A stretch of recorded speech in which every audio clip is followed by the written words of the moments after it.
తెలంగాణ జాతి ముద్దుబిడ్డ 4 కోట్ల తెలంగాణ ప్రజల ఆరాధ్య నాయకుడు.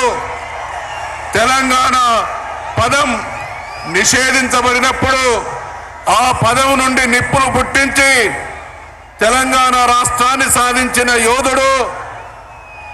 తెలంగాణ రాష్ట్రాన్ని దేశంలోనే అగ్రభాగాన నిలిపినటువంటి పరిపాలనా దక్షుడు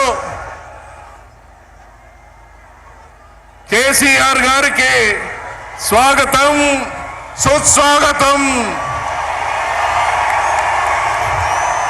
జన ప్రపంచనాన్ని ఉద్దేశించి సందేశం ఇవ్వడానికి వచ్చేసినటువంటి మన ప్రియతమ నాయకుడు కేసీఆర్ గారికి స్వాగతం, సుస్వాగతం. తెలంగాణ జాతి ముద్దుబిడ్డ